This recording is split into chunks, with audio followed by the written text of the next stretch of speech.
ജെസ്റ്റൽ opticals, opposite TB hospital, Karivelippadi, Kochi.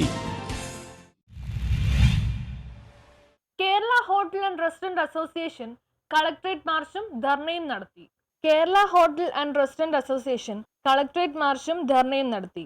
ആവശ്യ സാധന വിലക്കയറ്റം നിയന്ത്രിക്കുക, മാലിന്യ സംസ്കരണത്തിന് പൊതു സംവിധാനം ഏർപ്പെടുത്തുക, PCB നിബന്ധനകൾ ലഘൂകരിക്കുക, അനധികൃത വിൽപ്പന കേന്ദ്രങ്ങൾ നിയന്ത്രിക്കുക തുടങ്ങിയ ആവശ്യങ്ങൾ ഉന്നയിച്ച് Kerala hotel and restaurant association Ernakulam ജില്ലാ കമ്മിറ്റിയുടെ നേതൃത്വത്തിൽ കളക്ടറേറ്റിലേക്ക് പ്രതിഷേധ മാർച്ചും ധർണയും നടത്തി.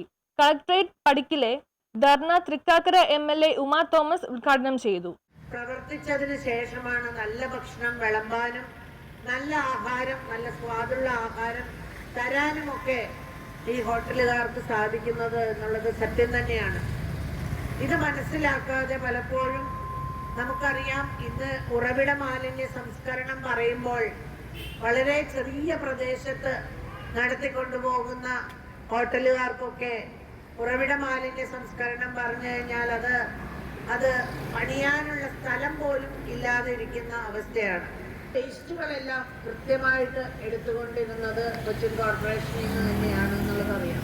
ഒരു സുപ്രഭാതത്തിൽ പെട്ടെന്ന് ബ്രഹ്മപുരം കത്തുപിടിച്ചു എന്ന് പറഞ്ഞപ്പോൾ തൃക്കാക്കര മുനിസിപ്പാലിറ്റിയിൽ ഒരു വേസ്റ്റും ഇനി എടുക്കാനാവില്ല എന്ന് പറഞ്ഞ് പെട്ടെന്ന് മലിനജല സംസ്കരണത്തിന് പൊതു സംവിധാന മാർഗം ഏർപ്പെടുത്താൻ തദ്ദേശ സ്വയംഭരണ സ്ഥാപനങ്ങൾ തയ്യാറാക്കണമെന്നും ഹോട്ടൽ ഉടമകൾ നേരിടുന്ന ബുദ്ധിമുട്ടുകൾ പരിഹരിക്കുവാൻ എല്ലാവിധ ശ്രമങ്ങളും നടത്തുന്നതാണെന്നും MLA പറഞ്ഞു. ജില്ലാ പ്രസിഡന്റ് TJ മനോജിന്റെ അധ്യക്ഷതയിൽ പ്രതിഷേധ ധർണയും സംസ്ഥാന വൈസ് പ്രസിഡന്റ് ആസിസ് മൂസ മുഖ്യപ്രഭാഷണവും നടത്തി. ജില്ലാ സെക്രട്ടറി KT റഹീം സ്വാഗതം ആശംസിച്ചു. സംസ്ഥാന വൈസ് പ്രസിഡന്റ് VT ഹരിഹരൻ, സംസ്ഥാന സെക്രട്ടറി അബ്ദുൾ സമദ്, ജില്ലാ ട്രഷറർ CK അനിൽ, ജില്ലാ വർക്കിംഗ് പ്രസിഡന്റ് K പാർത്ഥസാരഥി എന്നിവർ പ്രസംഗിച്ചു. ജില്ലാ vice president Baiju P David നന്ദി പ്രകാശിപ്പിക്കുകയും ചെയ്തു. News bureau, Ernakulam.